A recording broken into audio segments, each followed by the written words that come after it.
pelayan atau budak paman Nabi Muhammad yang bernama Abu Lahab.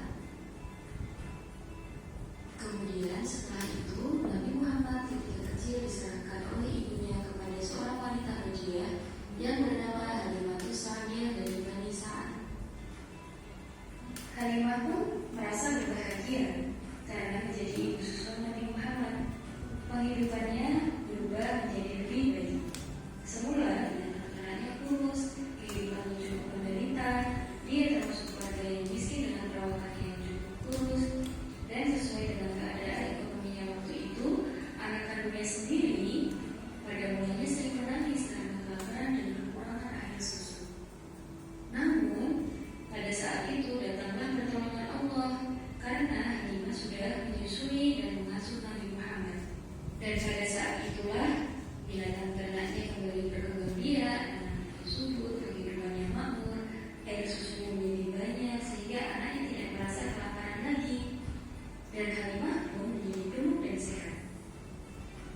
Pada suatu hari di perkampungan Bani Sa'ad, Nabi Muhammad pun menjadi seorang anak yang cerdas dan berbahasa Arab yang fasih.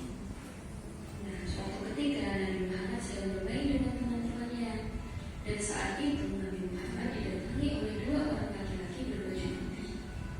Kedua orang tersebut meminta Nabi Muhammad untuk mengikutinya.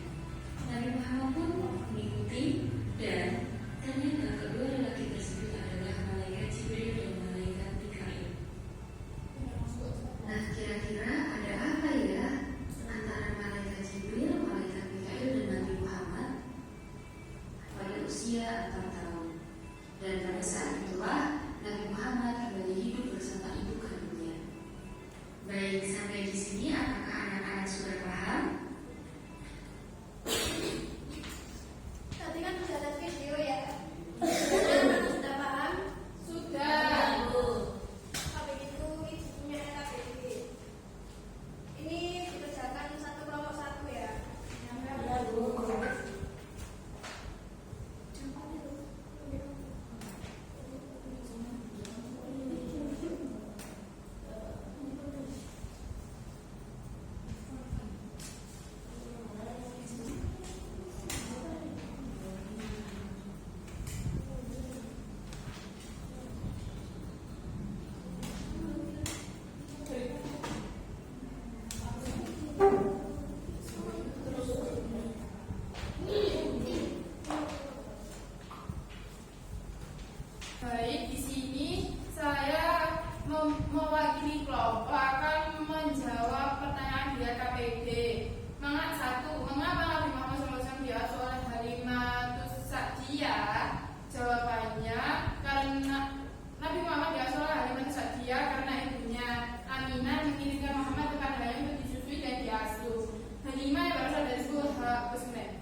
Bu Erika.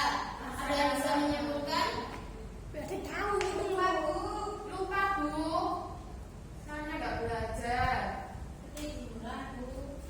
Oke, kalau gitu Bu Guru punya video.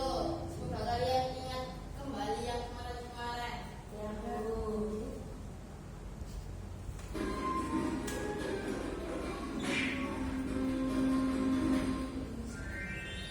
Kisah Nabi Muhammad Sallallahu Alaihi Wasallam, wahai kecil yang membawa berkah. Nabi Muhammad disusui oleh Halimah As-Sa'diyah selama 2 tahun, lalu dilanjutkan dalam pengasuhannya hingga usia 5 tahun. Selama dia seorang keluarga Halimah, Muhammad kecil membawa banyak keberkahan dalam kehidupan mereka. Namun di akhir masa pengasuhan Muhammad terjadi peristiwa Syaq al-Sadr, yaitu pembelahan dada yang membuat Halimah khawatir akan keselamatan anak siswanya itu. Telah menjadi tradisi baik di kalangan wanita Mekah yang baru melahirkan untuk menyusukan bayi mereka kepada wanita-wanita yang tinggal di dusun atau pedesaan. Kondisi pedesaan yang segar dan lingkungan yang masih alami membuat anak-anak tumbuh dengan sehat, kuat, dan dapat berbahasa Arab dengan fasih. Sebelum kedatangan para wanita dari Bani Sa'ad, Muhammad sempat disusui oleh Suwaibah, budak perempuan Abu Lahab. Abu Lahab adalah satu di antara paman Muhammad dan menjadi seluruh ayahnya. Wahai suamiku, semoga kita dapat anak bangsawan kaya seperti teman-temanku. Saat ini hidup kita sangat sulit. Ya, aku pun berharap sama seperti engkau. Mengingat hasil panen kita tahun ini gagal dikarenakan pajak di bulan Taif. Namun harapan suami istri itu tidak terkabul karena bagi para bangsawan kaya telah diambil oleh teman-teman mereka. Hanya tersisa satu bayi dalam gendongan ibunya. Bayi itu adalah Muhammad. Wahai menyusui bayinya sendiri. Alhamdulillah, bayi ini menyusu dengan lahap. Semoga dia benar tinggal di rumah kecil kita, ya suamiku. Semoga ini pertanda baik wahai istriku. Lihatlah bayi kita. Ia tertidur pulas, tidak seperti malam-malam biasanya yang menangis terus. Ketika suami Halimah mengajar ke dalam kandang ternak, ia dapati unta mereka mengeluarkan susu. Padahal unta itu